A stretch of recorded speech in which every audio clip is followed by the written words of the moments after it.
right. Welcome back to Blacksheep Barbell Podcast. I'm going to start this podcast off by saying Ethan copied my shirt. No, I didn't. What do you mean? Excuse me? It's the same. Mine's black, yours is blue, but Dude, I've had this you weren't wearing that earlier. Yeah, I can't wear Gymshark every episode. I'm not. Dude. They're not a sponsor. I can't wear it. Stop. Dude, stop. What? So we're back. We have Stephen Mitchell on the podcast today. He is a Army veteran and has just recently dabbled in the bodybuilding. He's going to be interesting to speak to. And, our previous episode, we had a bodybuilding coach. Well, now we're going to have a client and a bodybuilder on, which is going to be interesting just to kind of see that different side of the story. And just see it from a client's perspective. Mm-hmm. And it's interesting because he just started bodybuilding, and he's 47 years old, and he just got into it, and he already won a few medals himself. So it'll be pretty cool to see. Yeah. So Ethan and I have the same shirt on, and we're gonna get ready to get this podcast rolling. So hope you guys enjoy. So you just recently competed in bodybuilding, right, for the first time? Yes, for the first time. I did July 20th. Did the inaugural OCB K-Cola Classic over here. Oh, wow. Hawaii. First time they were even here, too. Oh, wow, really? So were you, always interested in competing, or was it just something that came up, recently? No, I didn't really start thinking about competing until last year. Okay. I went into a supplement shop and talked to the owners and heard his story. He was talking about how he had gotten his pro card at 51. Oh, wow. He'd only been lifting for a couple of years when he got his pro card, and it just kind of motivated me to get started myself. Yeah, for sure. That's crazy too. Only a couple of years, and that just goes to show, you can start whenever. Were you always working out through the military when you were in the Army, or did that change quite a bit since you started getting into bodybuilding? It changed quite a bit since I got into bodybuilding. When I was in the military, it was just mainly like calisthenics and whatever they had for the physical training and stuff like that. I guess you can say I was kind of lazy back then. Okay, that's all I would do. And then I got out and realized how much I missed exercising and stuff. And then I started getting into a gym, but I was really inconsistent with what I was doing. Oh, okay. Yeah. That's something I don't know if Ethan expressed to you. I was in the military as well. That's something that we can kind of connect on. I was in the Army, and yeah, definitely when you get out, you kind of miss that structure of the PT, right? Yeah. Just having that set time and those workouts, and yeah, definitely just a lot of calisthenics and running, man. And it's like, I got to do something else. I got to hit the weights, Yeah. Well, even when I was the few times I would hit the gym, I was really getting into it, but I never could find anybody who would want to kind of stay up with me. Mm-hmm. And at that time, I didn't want to do it on my own. So it was just like sitting there, not working out instead. Yeah, I can relate to that as well. Just some of your battle buddies don't want to go to the gym, and you're like, man, you guys don't want to join me, How long were you in the military for? I was in for 16 and a half years. I was in the Army. Oh, okay. But my last 3 years was in the National Guard, and that was, as much as I hate to say it, that was the worst thing I had ever did military career-wise. So, what do you think? Because I remember I was in for 4 years. I was a 11 Charlie infantry mortarman. Yeah. When I was on my tail end, about to get out, I did want to join the National Guard or the reserves. It was something that was floating around in my mind. What was kind of like your experience with the Guard? Oh, it was horrible. Yeah. Got to constantly. I sat there. I was an E5 promotable when I got out. And I was a 74 Delta, which is a chemical weapons specialist. And I was promised a E6 slot when I got to the Guard. Right before I got there, they took a female E4, promoted her, and put her in my position. Oh, wow. Oh, jeez. Yeah. Oh, so, and it was all because she was a technician. Gotcha. That was the only reason. And then it spiraled from there, and I'd finally gotten tired of all the lies, and as much as I say it, all the just got too much, and I was like, I'm done. Yeah, definitely. The big green weenie strikes again, But yeah, so were you like prior to the military, were you invested in working out, or was it something that you kind of picked up in the military? Kind of a mixture of both. I mean, I played sports through high school, and then I joined at 18. So, Yep.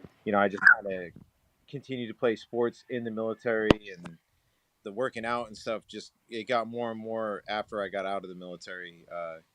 And then a couple years ago, I got on with the coaches that I have right now with Aesthetic Dreams, Hmm. and I haven't looked back since. I've been more consistent. You know, Diet's been right there as well. Because I mean, even before that, I would work out consistently, but it just wasn't seeing the results. Right. And it was actually because of my diet that I wasn't seeing the results. Yeah. Mm-hmm. I know the military plays a big part in that as well. I joined when I was 17, turned 18 in basic training. And, as much as I was training and I had the training routine down packed, it was just like the diet, especially in the military, going to the field and being out there constantly, or going to the National Training Center, deployment, whatever, eating MREs is like just your diet gets so fucked up. Oh yeah, my first 6 months in Iraq, because I was part of OIF one, Operation Iraqi Freedom one. We were the second unit in, and 6 months eating MREs, mermites, you know, and sand. Yeah, I gotta have the sand sandwiches. But it's like, yeah, it just, oh man, it's such a hit on your diet and your results, and it sucks. Yep, I think one good thing what I love to see with people that have been in the military is just kind of that discipline that they can forge from that, having that structured training routine. It's like obviously like we're used to hitting the PT in the morning and then, hitting the gym after work. And I think that's why a lot of, veterans, we do see a lot of success when it comes to the gym just because we have that mentality. I kind of use it as a sanctuary because it helps a lot with my mental health. Oh, yeah, same Um, here. I sit there and I get in there and whatever stresses or anything that I've had throughout the day, I kind of use that as fuel in the gym. Mm-hmm. 100%. So That's what we always preach about on here, is just instead of rushing and seeking out those negative outlets, it's like put everything in the gym, whatever you're going oh yeah, through, everything that's stressing you out. And it's just crazy the wonders that it does for you mentally, and give you that mental clarity. And just at the end of the day, you become a better person through it, right? 100%. Physically and mentally, like just people don't understand that. I think a lot of people that they don't work out, they don't realize how much it can help with that. Well, not just that. I mean, there's a lot of people that don't really understand. Especially if you've deployed, uh, they don't really know the anguishes and the stuff that you really go through. So it's hard for them when, you come back and you get the experience of PTSD. I mean, yeah, some can relate because they have PTSD in other areas, but like ones that have deployed can relate. But when you can't relate, it makes it hard. And then, like I said, I'll sit there and I'll go put my headphones on, turn up my music, and you know hit the weights, be Yeah, done afterwards. I might be tired, but I feel good. right. Yeah, Mm-hmm. there's nothing like the feeling of going in the gym. You got a lot on your mind, and then when you come out, you could just tell how a lot of that stuff is kind of relieved and whatnot. And that's it's awesome having you on because we can relate in the military sense, right? It's like I remember being in Afghanistan, and no matter what you're going through, missions, whatever, being on tower guard for hours, and it's like you're just looking forward to the gym.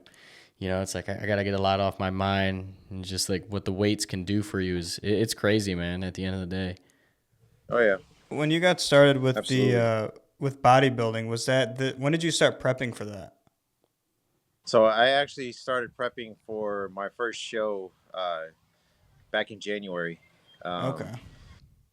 Coaches was like, "All right, let's do this." They started tapering me down, and then probably I would say about April. Okay. That's when it was like, okay, you're eating, you know, low calories, low carbs, you know, drinking a shit ton of water, just you know doing doing all that. I was down to like 1,200 calories a day. Oh Oh wow. wow, 25, that's pretty low. 24, 25 grams of carbs. Oh wow. Did you like bulk up before that? How much did you weigh before you started that prep? 195. Oh, okay. And then where were you at the end of the prep? 155. Oh wow. Okay. Yeah. Jeez. So wait, you said you had a coach. Did you always have a coach when you were training, or was that just someone you got right before, like just for bodybuilding prep?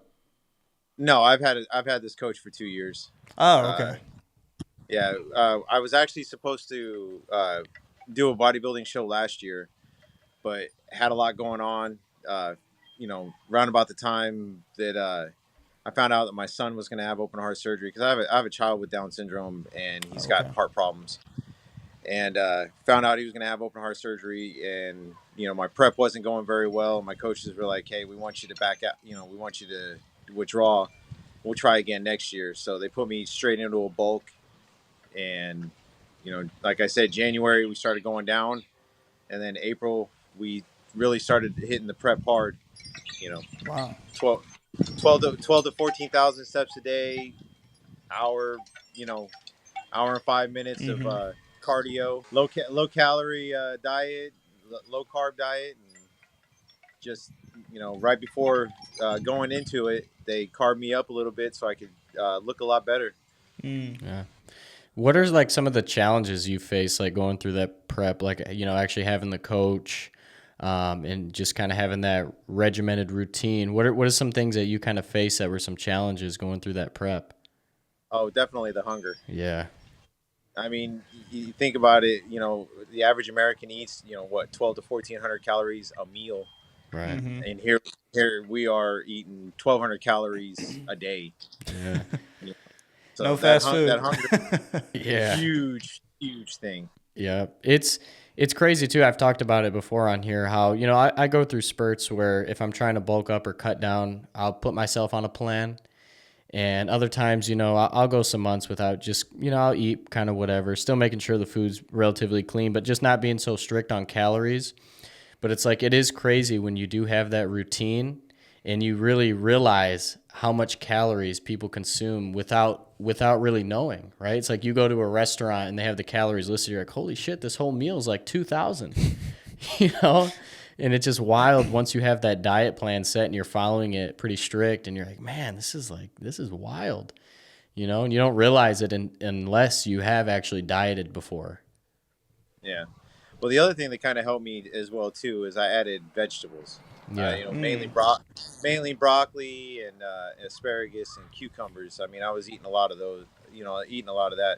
I still kind of am right now. I mean, I'm not on as strict right now, just because of the fact that I've been traveling, and they of course they wanted to do a diet break to put before putting me back into a prep. Yeah. But the good thing is the prep isn't as long this time, just because of the fact that it's a short turnaround for the show, and I'm already down there. I've only gained 3 pounds since my show. How was the supplementation looking like on your prep? I kind of use a little bit more than most, but I don't compound. I was all natural. Don't get me wrong. At 47, I was using a testosterone supplement, or a booster, but I Hmm. wasn't using TRT or anything like that. I mean, Yeah. the competition didn't even allow me to have TRT. Mm-hmm. Gotcha. So the stuff that I used was natural. So as far as like, are you take creatine and stuff like that? I take creatine, glutamine. I have this stuff from Magnum that I got introduced to. It's called HMB, but it's called Hard Muscle Builder, and that really kind of helped with like muscle recovery and muscle build.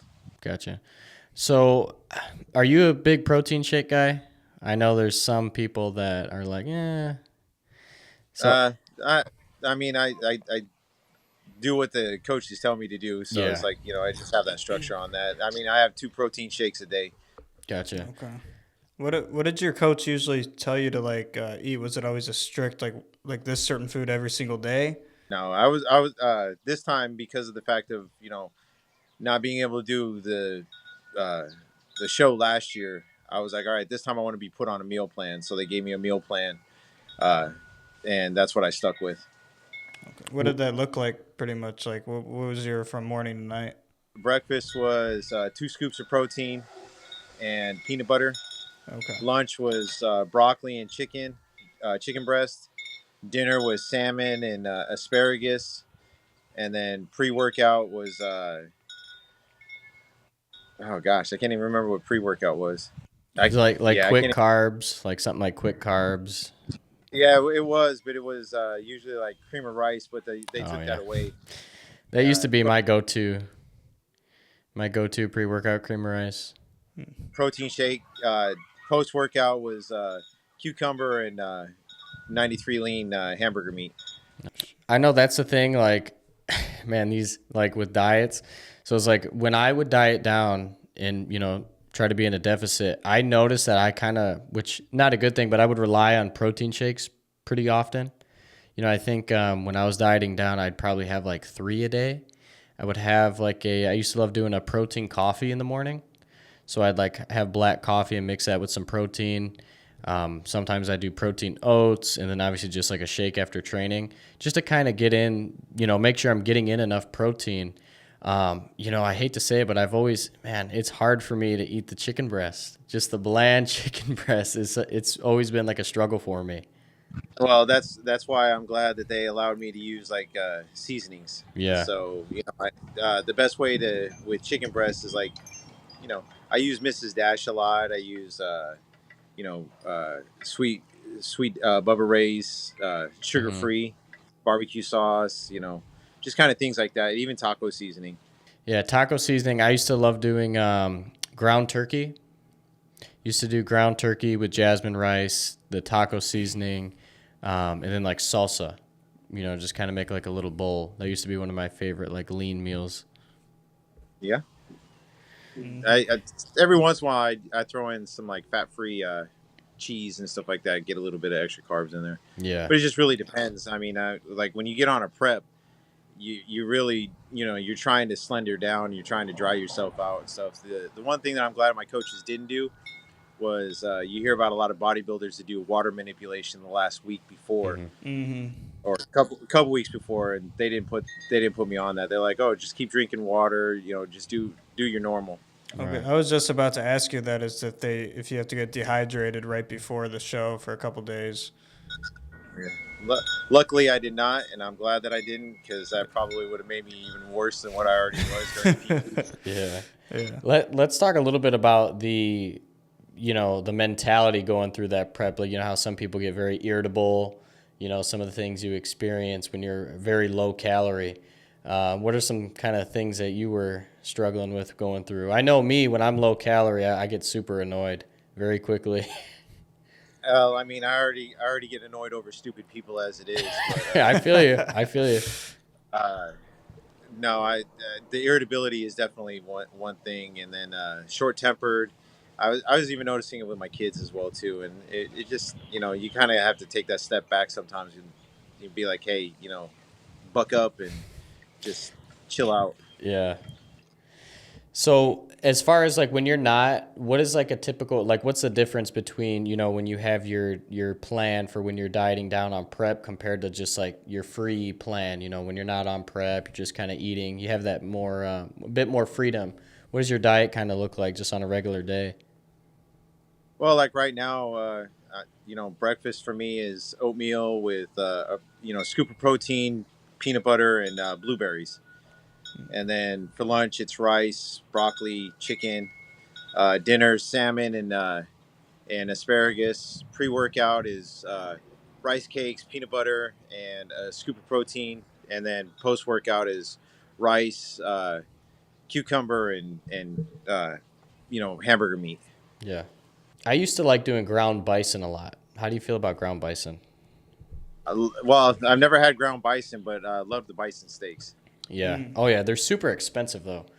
They're super expensive and they're small. I don't know about down there in beautiful Hawaii, but up here they're tiny and they're freaking expensive, man. But they're definitely tiny. There's about 4 ounces, but you know, well worth it. And I have a Traeger that I use, and then also I use one of those George Foreman smokeless grills on the inside Nice. or in the house. So it's like I grill a lot of meat, a lot of my meats, Nice. especially my salmon. So I always heard salmon is the best protein to get. well, you can, and then like I use krill oil instead of fish oil. So Okay. just really depends. Some people use fish oil. For me, fish oil gets that real bad fishy taste, especially when you burp, and it's just Yeah. krill oil. It's not really that bad aftertaste or anything like that. So Yeah. How are you on caffeine? Are you a big pre-workout energy drink guy? I use, but I also use a lot of non-stim as well too. Okay. One thing that I got introduced to was this vasodilator from Global Supplements. It's called Pumped, and that's really helped out. And then I also started using citrulline Yeah. for. I've noticed, you know, I'm still getting a lot leaner, and my pumps are a lot better. Right. Yeah, I've noticed too, like, obviously with carbs, carbs makes a big difference and stuff like that too. Do you ever train fasted at all? Not as of right now. I've done it in the past, and the only thing I'll do fasted right now is just cardio. Gotcha. It's weird. Like, I don't know what it is, but in my experience with training, sometimes I feel like when I do I feel like I've hit a lot of my PRs fasted. Like, as weird as it sounds, like there's sometimes where I'll carb up, like I used to love doing, well, I still do like banana and honey prior to working out. Let that settle for a little bit and then train. But it's like when I look back at it, a lot of my heaviest lifts, it seems like I was fasted. I don't know the science behind that. I'm not 100% sure, but just, through my experience and looking back and kind of seeing, was I fasted when I was training? Did I have a meal? And it just seems like a lot of my best sessions, I don't know, they were fasted sessions. Yeah, I've never really done any fasted sessions. Usually, like if I know I'm going to train in the morning, I'll do my pre-workout before I go.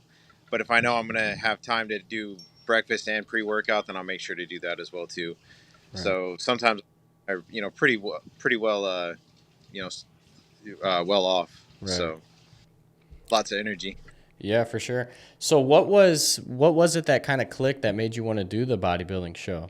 Is this something you've always kind of had the idea of doing and it just clicked one day, or? No, it just clicked one day. I mean, like I said, going into that supplement shop and talking to the owner, and he was telling me his story, and I was like, you know what? He's older.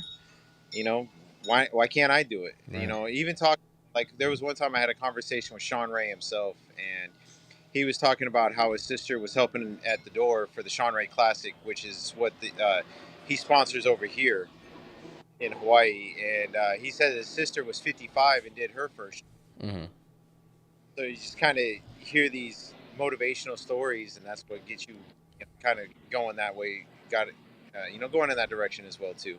Yeah, for sure. That's something we talk about all the time on here too. It's just you got to go for it. I mean, if there's something you want to do, you got to try. And I'm sure. Like, did you ever have thoughts like I don't know, just kind of like that hesitation a little bit, you know? Especially at the first start of prep, when I started feeling the hunger and stuff like Yeah. that. I'm like, oh, am I really gonna be able to for all this time?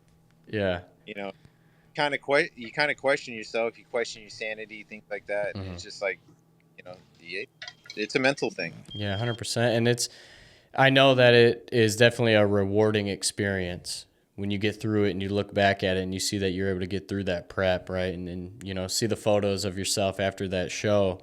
And I'm sure it's just super rewarding knowing that you got through that and you're able to do it. Oh, I loved every minute of it. I mean, it was like getting through the show was just head spinning. Didn't know it was, kind of was like autopilot through the whole thing. Yeah, And then once you're done, you're sitting there, and you're like, oh wow, I really just did this. right. And it's super important to step out of your comfort zone like we've talked about and trying these things out to really see and learn about yourself, see what you're capable of, right? And Oh, definitely. we're always preaching that, just if there's something you want to try, go for it. 100%. Put everything you got into it just to realize what you're capable of. You learn so much about yourself going through that adversity. And it's a beautiful thing, man. And so, I love seeing that and just seeing how you're like, you know what? I just talked to some guy and I was like, hey, I can do it.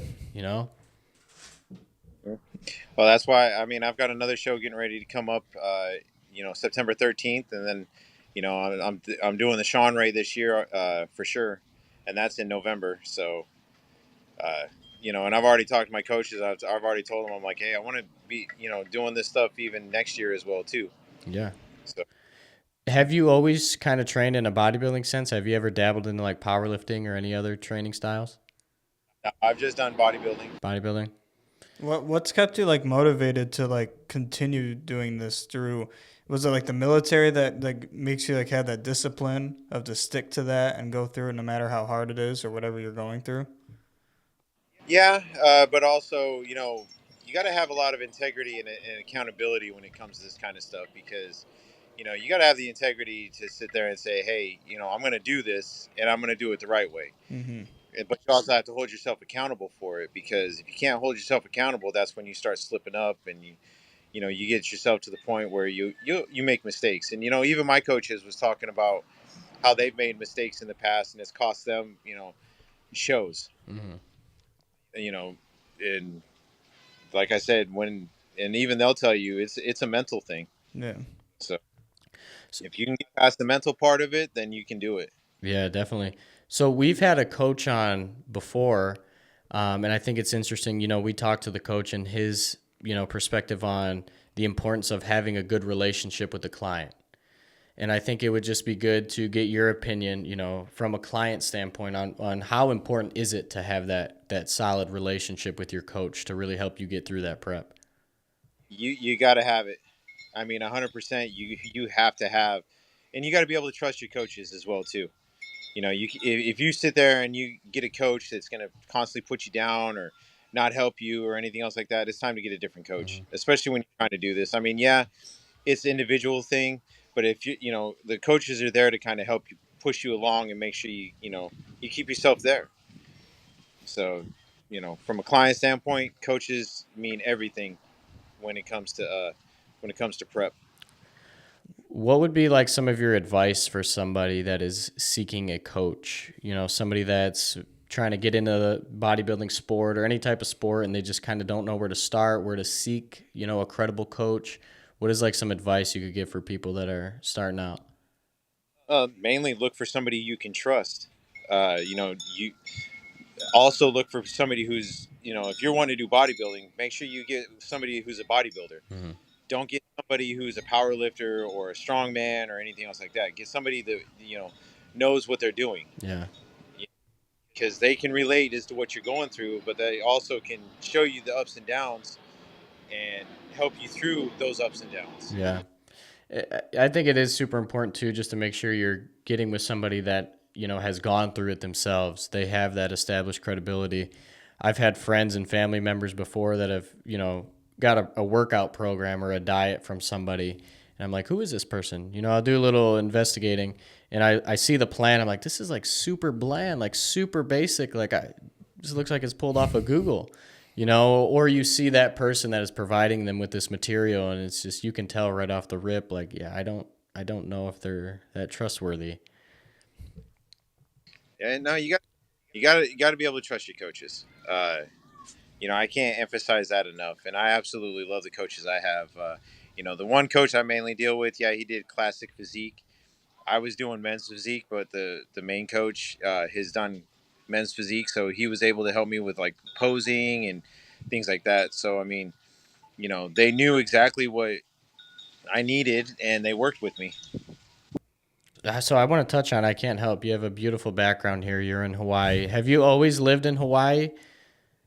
Now, I started living in Hawaii 5 years ago. I'm actually from Colorado. Oh, Oh, okay. okay. That's where I was stationed. I was stationed at Fort Carson. No, I was actually born at Fitzsimmons Army Medical Center, Oh, which really? is in Aurora. Yeah. Nice. Uh, Lived there until I was almost 16 years old. Went to Florida, joined the military out of Florida. Mm-hmm. Went all over the world, 17 different countries. Couple deployments, Korea. Um, Lived in Dallas for about 10 years and moved here 5 years ago. Gotcha. Yeah, I was curious if you were maybe potentially down there for something Army related and you just happened to stay there. Nope. But yeah, I mean, what was just like Hawaii, beautiful place. I think I want to go there or what? Oh, I love this place. I never thought in a million years I'd have, of course it's on everybody's bucket list to come over here. Yeah, Yeah, for it's I on sure. never, mine. I never thought that I would visit, let alone live here. So it was Mhm. like, every day I wake up and I'm like, pinch me and make sure I'm still, alive in a dream. Yeah. It's definitely a lot different than Colorado and Michigan, that's for sure. Yeah, definitely. And believe it or not, I never got Colorado when I was in. I was Fort Polk, Louisiana, Fort Stewart, Georgia. Uh, I was in the hood. I heard a lot of like with some of the bases down there in Hawaii, like beautiful bases and stuff like that. I was always heard the units were kind of iffy. I don't know if you heard anything about that. I run the drug testing program for the Air Force National Guard over here in Hmm. Hawaii. So as a contractor, units, the ones that I deal with, it, on the outside looking in, I'm kind of glad that I'm not in right now, Yeah. just because of the fact that it's like the military has changed, Oh yeah. and a lot of it is not for the good. Hmm.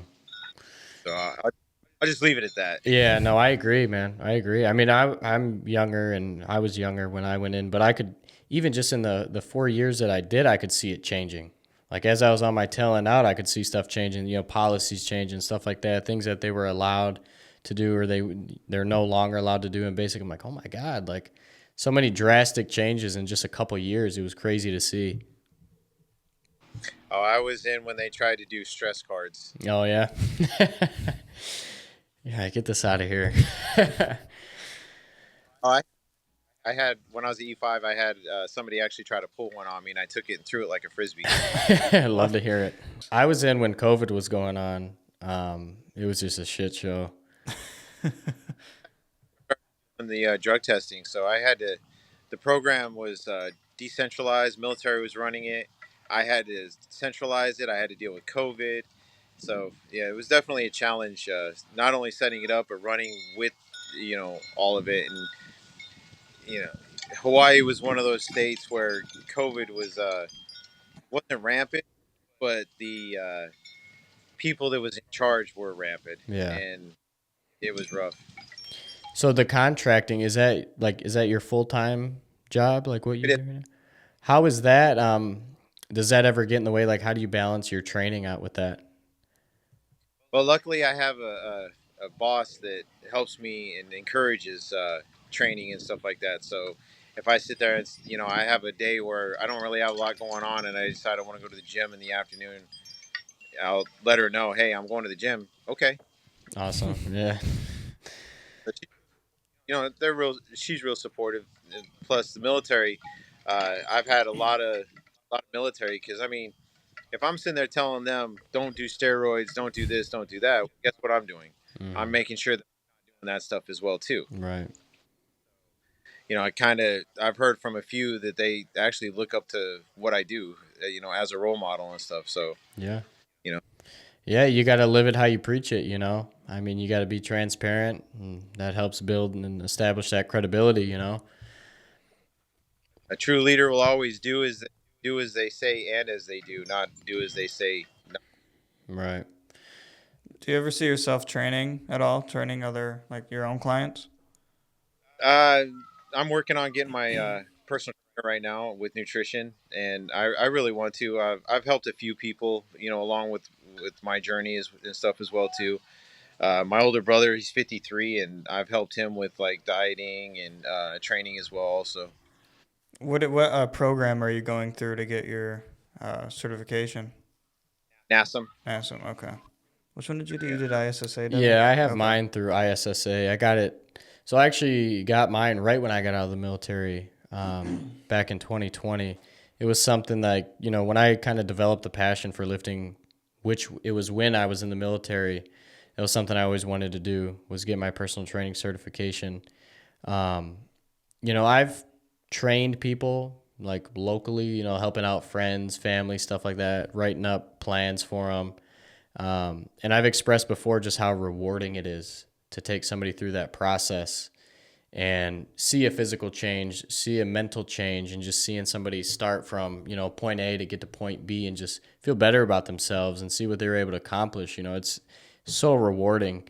And it's something that, obviously I want to continue to do for people and just kind of getting them through the ropes and helping them build and develop the love for a new passion. Oh yeah, without a doubt. I mean, I have people come to me all the time for like testosterone boosters or supplements, things like that. So I mean, I definitely try to help out, and it is rewarding, especially when you see their progress and Mm-hmm. you know that you were help them out. Right. And I think another thing that's super cool about it is you know that when somebody comes to you for advice, that it's because you've already established something with yourself. We've talked about it where with the gym, you can't lie about it. Your results are going to speak for themselves. Your work is going to speak through your physique, through your strength, no matter what it is. And it's like it's something you can't lie about. You can't fake it. Yeah. So, but yeah, I mean, I definitely love my progress and stuff. This is the strongest I've ever been, and I'm 47. So, Yeah. yeah. What's like some of your best gym lifts? Like, do you ever go for like maxes at all, or just kind of hypertrophy style? No, I do go for PRs, both with hypertrophy and also heavy weights and stuff. But like that, biggest accomplishment that I can say that I've done was for bench press. I actually did 205 pounds, and you're talking to somebody at 18 years old, weighed 135 pounds, and couldn't even lift 100 pounds. Yeah. That's really good. Yeah. I wish I could say that I've dabbled into bodybuilding a little bit more. I haven't. I think when I was in the military, I was surrounded by a lot of, powerlifting guys. A lot of guys that just wanted to go in and rip some heavy weight on bench, squat, and deadlift. And, I kind of developed a love for that, just seeing that style of training. I was like, all right, let's see what we can put up today. And obviously they had like the 1,000-pound club challenges going on in Afghanistan and stuff like that. And ever since then, that's just kind of always been my approach to training is just like strength. Strength is number one, powerlifting style. But yeah, when I started too, man, my genetics, I was skinny growing up, super skinny. Both of us were. Yeah. Yeah. And I remember going into basic at like 160. When I got out of basic, man, I was about $130. I was 35 pounds when I joined at 18. Yeah. I did the exact opposite when I got done because you're talking back in the 90s when they were still transitioning from the old style military to the kind of the kindler, gentler type. Mm-hmm. Couldn't beat your ass for opening your mouth or anything else like that. It was just you know disciplined in other ways. I actually gained 20 pounds when I was in basic AIT. Do you remember when I brought that up on one episode? Yeah. How You said some guys kids typically, when they go in a little Yeah. bit lighter, they come out a little bit heavier, or vice versa. You go in a bit heavier, and then they come out lighter. Well, I did my basic training was at Fort Knox, Kentucky. So Okay. I agony, misery, and heartbreak first. Three massive hills that are there. Yeah. And also, my first job when I was in was a 19 Delta Cav Scout. Oh, okay.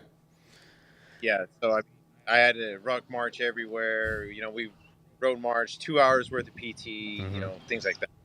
It was a lot. Yeah. So I was at Benning. Prior to, what's that? I said, you understand that? Yeah. Oh, yeah, definitely. Ruck marches, the long PT. It was funny, though. Prior to joining, I had a few options. I wanted to be an MP. And then I was like, oh, Cav Scout looks pretty cool. And I ended up with infantry. Oh, I sat there. I didn't know what I wanted. Yep. My dad, when he was in, was a medic in artillery. He did 5 tours to Vietnam, retired as an E7. Yeah.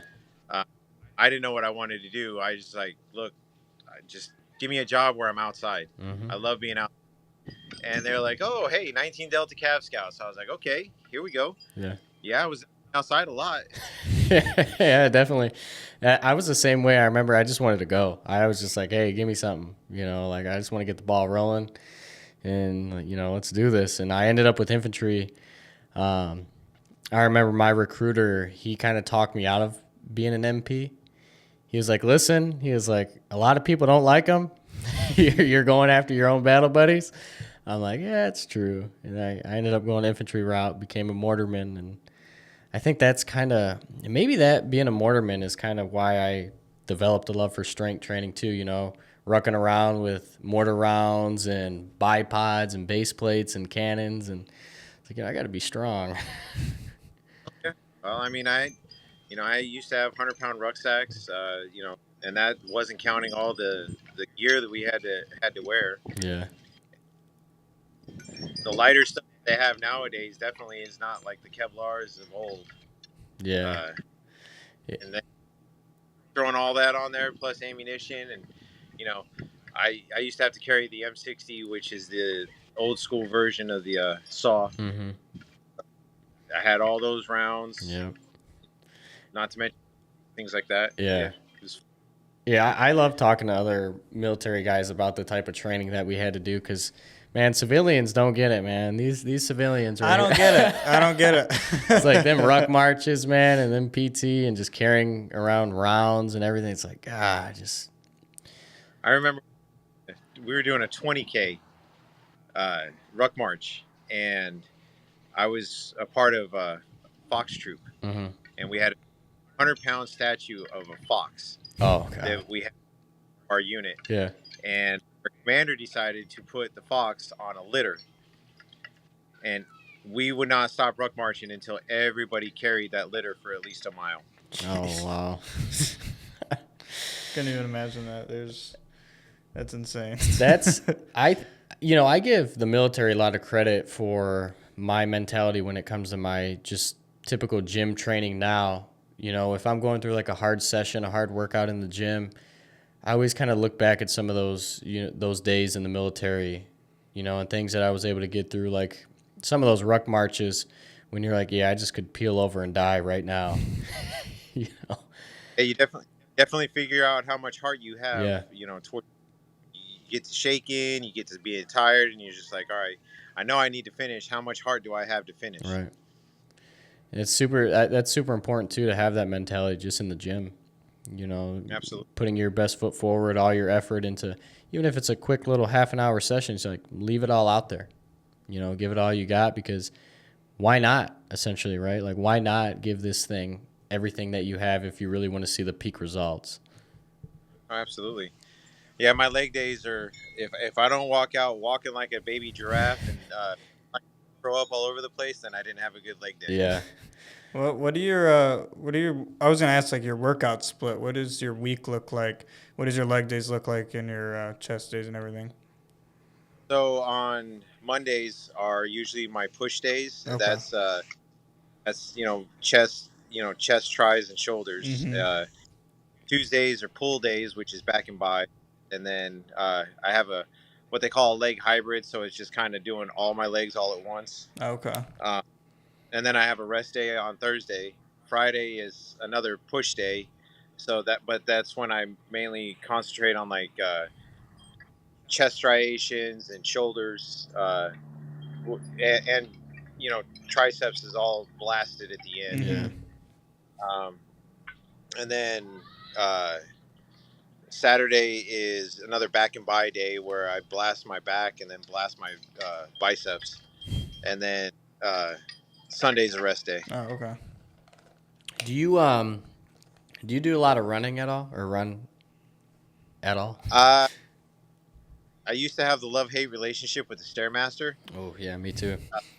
And then on rest days, my coaches was like, "Oh, hey, we want you to run." So I was like, "Okay, I can run, not a problem." And then I got to the point because I don't run on a treadmill. I can't. Yeah. I can't handle it.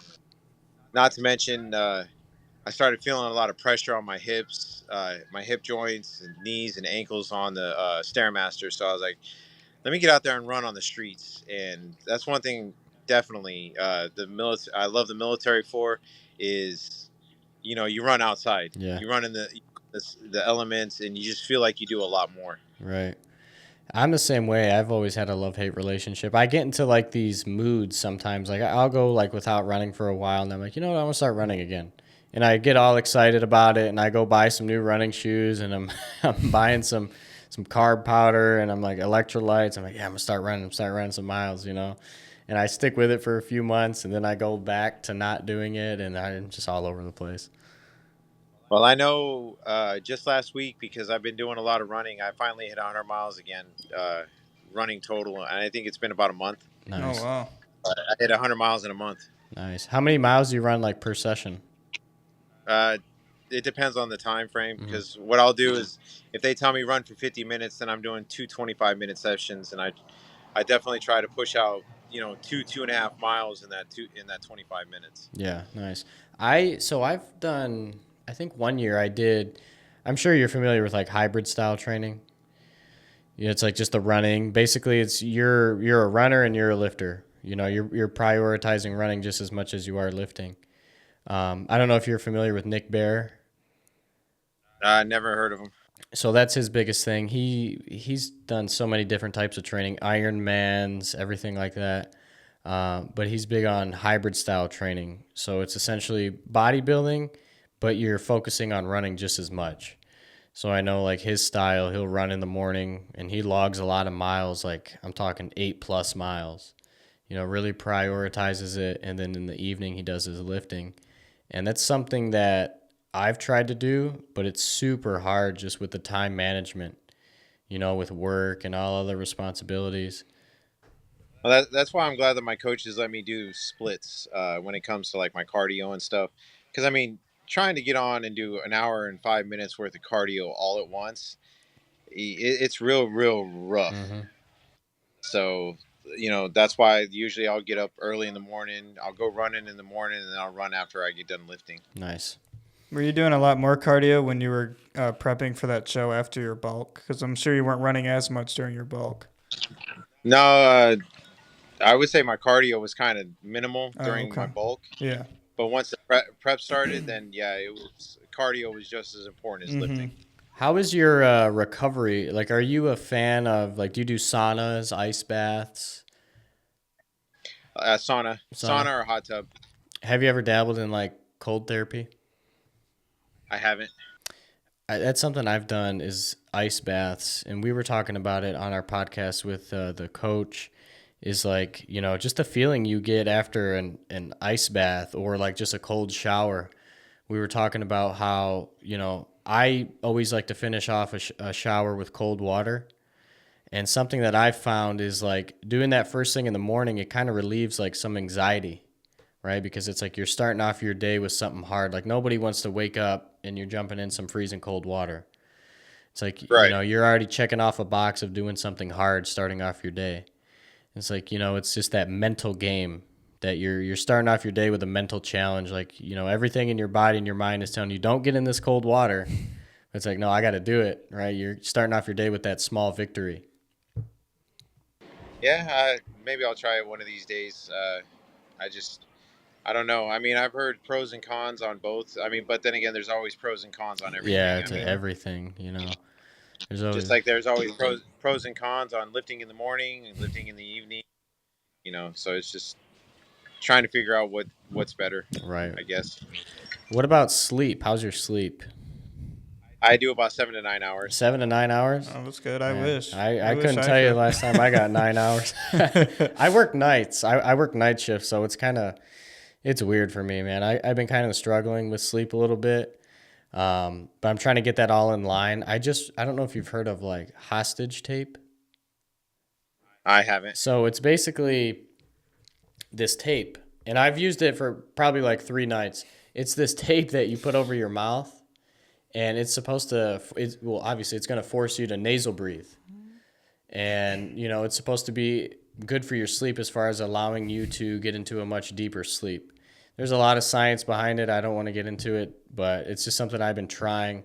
And I've experimented with so many different things just to try to improve sleep, like blue blocking glasses, dark out curtains for your room, taking a hot shower prior to bed. And now I'm trying this tape, and I've kind of always struggled with sleep. I struggled with sleep in the past too. I mean, I used to get like 4 hours max a night, and I don't know. I just kind of got myself. That's why I kind of like working out at night, is because I get so tired afterwards that by the time I get home and then I do my cardio, I'm so exhausted that I'm just ready for bed. Yeah. Do you have like a routine, like a sleep hygiene routine? Like, is there like specific things you do prior to bed that help you sleep? My kids. Yeah. Yeah. I'm exhausted now. All right, I'm going to bed. It's like, hey kids, let's go to bed. Yeah. I think I don't know. I feel like the military may have played a kind of, I don't know, because when I look back at the military days, I feel like I could fall asleep like that, right? And anywhere. Anywhere. And it's like now that I have the luxury of not being worked to death like that, it's like it kind of sucks because I have some trouble sleeping now and I hate it. Also, the one thing is too is finding a bed that actually feels comfortable for you. Yeah. You know, like for me, I can't stand sleeping on firm stuff anymore because I did it so much in the military. Mm-hmm. So now it's like, hey, if I can get a double pillow top mattress, by all means, I'm doing it. Yeah. I got to get I gotta a have better that bed. soft. I got to get a better bed. I think my mattress sucks ass. It's not the best. I know it's not the best because I go to a hotel. I'm sleeping in a hotel bed. I'm out like that. So I think I got to get a better mattress. You used to sleep in foxholes in the military. So. Firm things. Oh, one of the when we first got over to Iraq, I used to sleep on my my track vehicle. Oh, And yeah? that's just pure. That's pure metal. There is no giveaway on Yeah. It's the firmest bed there is. That's it. that. Pretty much. I remember a funny story. Are you familiar with the National Training Center, Fort Irwin? Never been, but I know plenty of. I've heard plenty of horror stories about it. Oh, God. Yeah. So it was 2020. This was right when I was about to get out of the military. I was about to ETS. And they sent us to Fort Irwin for, the training. Right. And typically when you go, they have what's called the Ruba. And it's, you have your beds or your cots, you could take showers there, you can have meals there, everything like that. Well, when we went, it was completely closed down because of COVID. So the way that it's supposed to work is you have because you spend a month out there for this training cycle. Right. And so you have your first week, which is prep. You're in the Ruba, you're taking showers, eating good food and everything. And then you spend the 2 middle weeks of the month in the field training. And then your last week is when you're downgrading everything, you're back in the Ruba, you're getting ready to go home. So when we went out, the Ruba was closed down because of COVID. So we went right out to the field. And we were going to be out there for the whole entire month. And see, he knows already. He's like, oh, that's some bullshit. And so Fort Polk was also the JRTC, the Joint Readiness Training Center. Yeah. So I did plenty of rotations out there. Yep. And it sucked because I remember it was probably our third weekend. They shut the entire training down because people started getting sick. And the reason I'm bringing this up is because when you're talking about, the sleep, they shut the entire training down and they're like, all right, guys, well, unfortunately, we have to quarantine you all. So now you're going to be sent somewhere else, and it looks like you're going to be here longer than 30 days. And I remember getting in the back of an LMTV, laying there, just feeling so defeated with my helmet in my hand, like, oh, my God. You said you didn't shower for... Didn't shower for how long? For the whole entire month. We were supposed to be there for a month, ended up being there for 45 days. I remember having to deal with this great stuff called prickly heat. Mm. And what it is crystallized sweat that gets in your pores from not showering. Yeah. Oh my gosh. And it feels like 1,000 needles is just, you can sit there and take your finger and run it down your back, and it just feels like needles going all the way down your back the whole time. Yeah. What the heck? I've never heard of that before. It's crazy stuff, man. The military puts you through some shit. Oh, yeah. But yeah, it's always cool. I always like talking about, like we were just talking about sleep and like the recovery aspect of things. And I think it's so interesting, to bring that topic up with different people just because everybody has so many different routines, and people swear by this helping them. And then you talk to somebody else and like, oh, no, I can't do that, and it's just funny. I mean, the only thing I've really done is I try to go to bed with my kids. Mm-hmm. With them going to school and stuff like that, 9:30 is when they try, you try to get them to bed. 10 o'clock at the latest. I try to go, lay down with them and stuff. The other thing I do is I shut my phone off. Yeah. I put it in sleep mode. That's what the great thing about iPhones is they have that sleep mode. So, I put it in that. Doesn't ring, doesn't do anything. I don't get no notifications.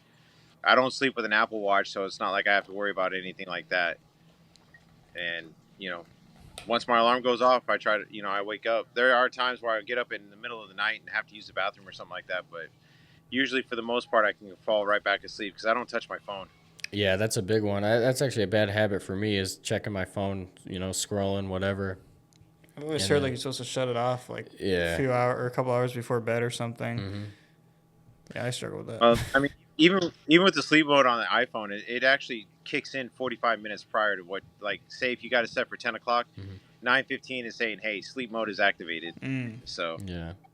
And that's when you're supposed to be putting your phone down. Right. Yeah, I know it's hard for me sometimes, just because it's like, especially too, it's just a bad habit. Somebody sends you something, and then you just find yourself engaged in a conversation. You're like, Jesus Christ, I need to go to bed. That's why a while ago, I don't use them anymore, but I bought some blue blocking glasses. It's supposed to basically help you with your sleep from blocking that blue light.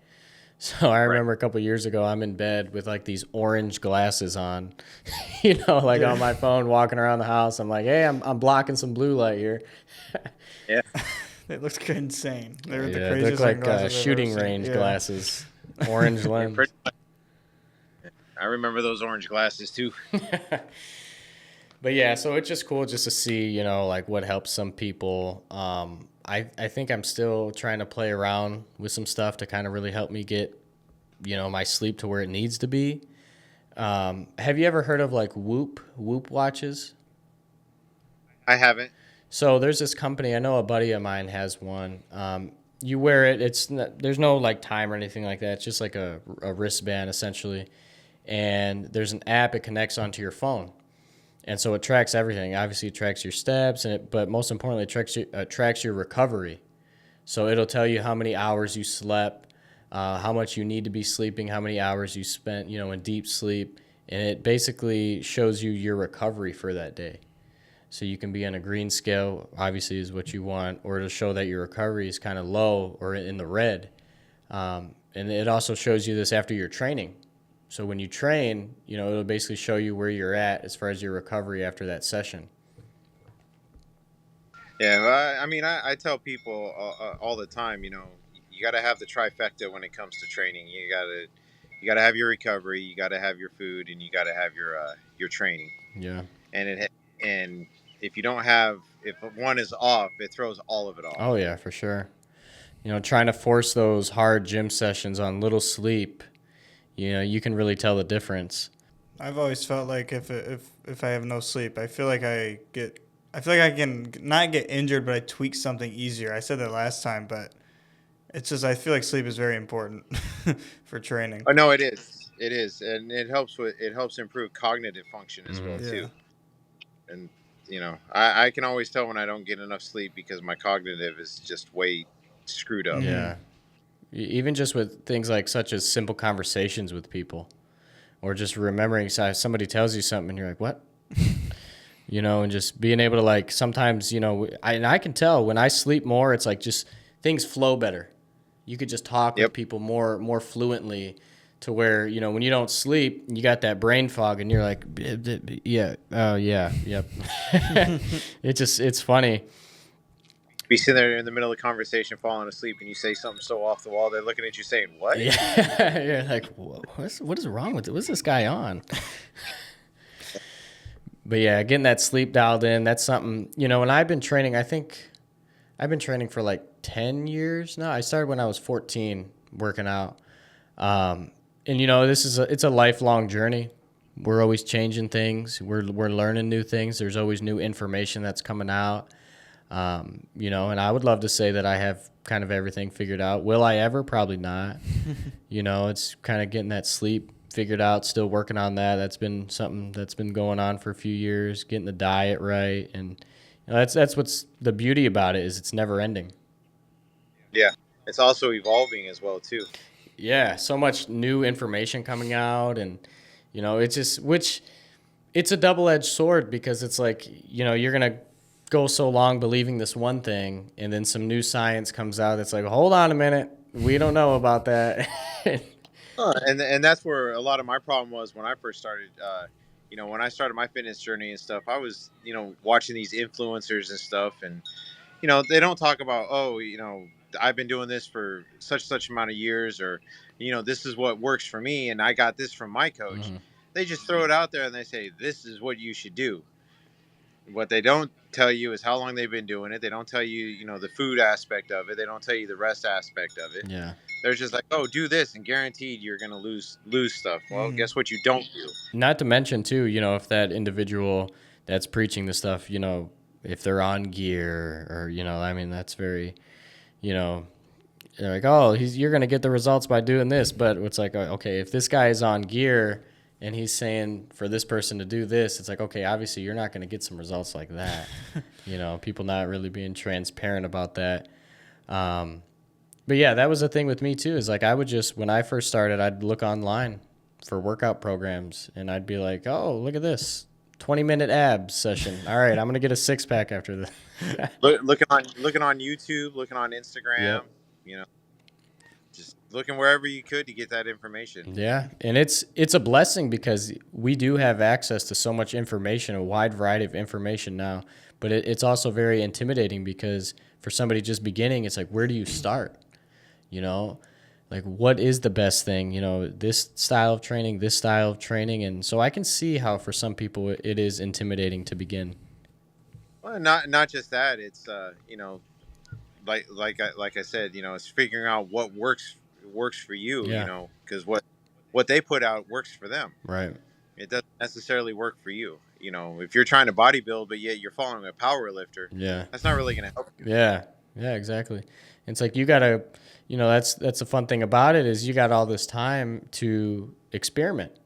So many different things that you can try, so many different diets, routines, powerlifting, shit. I mean, I'm not really an advocate of CrossFit, but shit, you want to try CrossFit, bodybuilding, whatever. It's like, you can test all these waters and see what works for you and see what you love and, continue on with that. And you also have the ability to bounce from one another.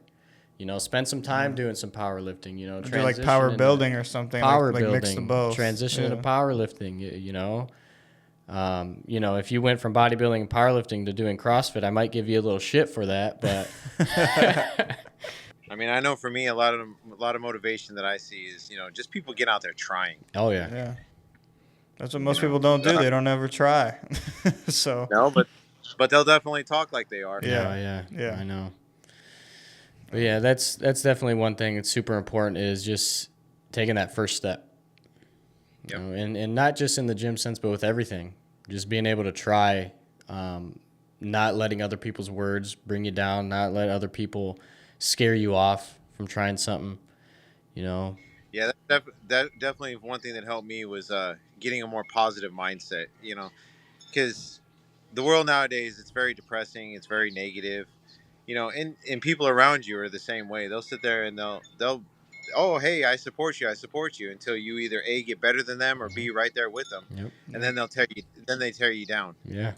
And it's sad to see, right? Because it's like, you really don't know who your supporters are until you get to that point, right? It's like you got people rooting for you, but once they see you kind of taking off, they're like, oh, well, wait a minute. We didn't actually know this guy was capable of that, and we kind of want to bring you back a little bit, bring you down some. And it's unfortunate, but that's just human beings. That's how they operate. Mm-hmm. That's how they are, and we hate to see it. And can we ever really change that? No. I mean, I've had a lot of negative Nancy's and Debbie Downers, along with my journey, and yep. Putting them headphones on and not listening to them. That's really where it helps. Yeah, and that's about all you can do. You got to block them out. Yeah. You got to realize that you have this goal, and you have this individual mission, and something that you're trying to obtain and accomplish, and you got to block everything around you that's not on the same level as you. 100%. And I always, like I said before on here, is other like people being Debbie Downers and stuff about like critiquing diets. Like people saying, you can't eat that many eggs. You can't eat that much meat and stuff like that. Like, really? Like, look at the shit you're eating from the store. Come on.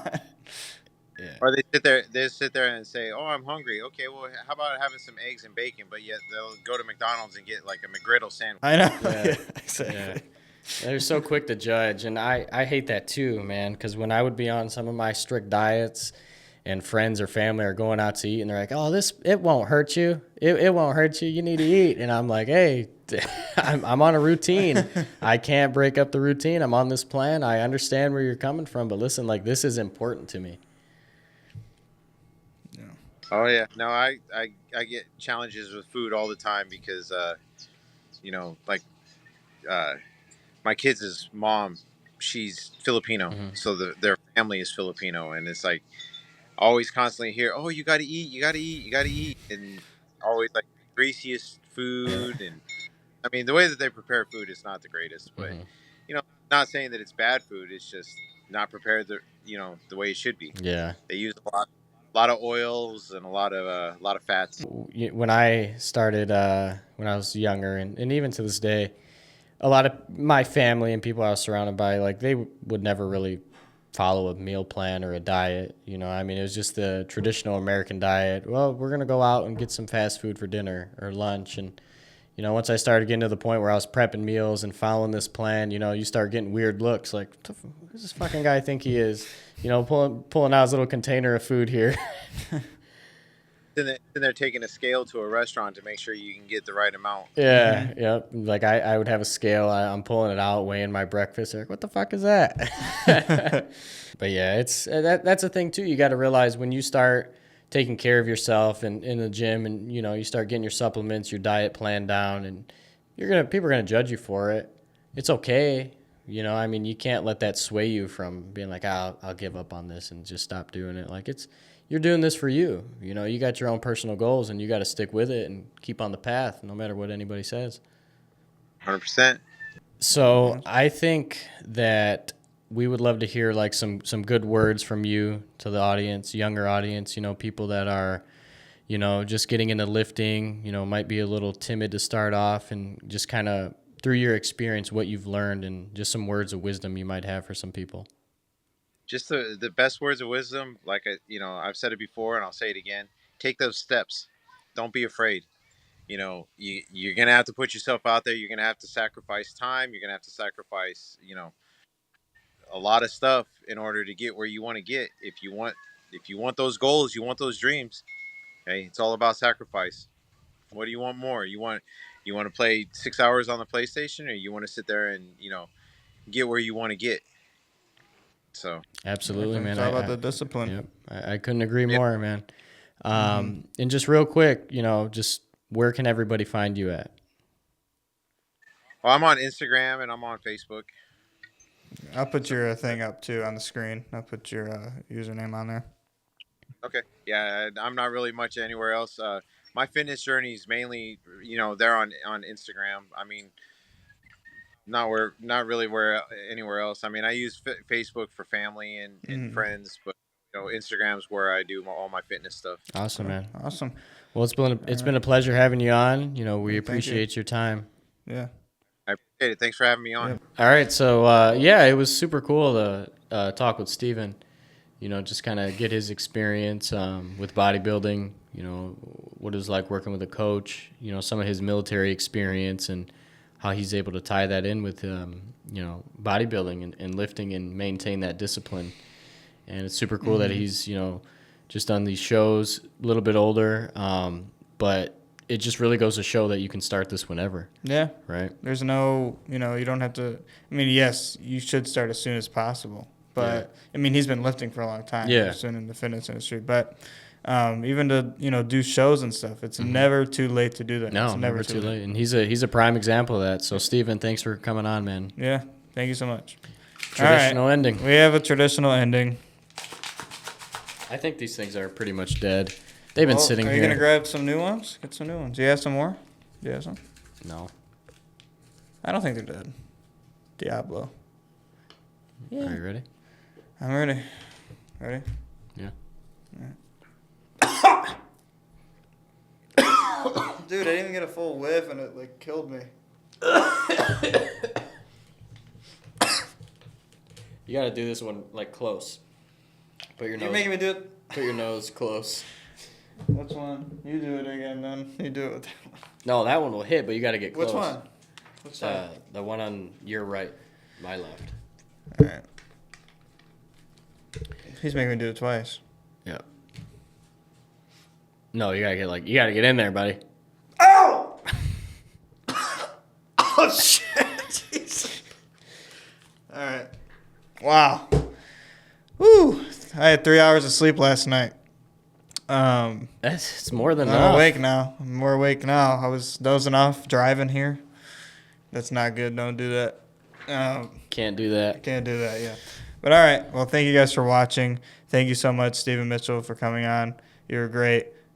Good talking to you. And we'll be in touch for sure. All right. Peace. Peace out.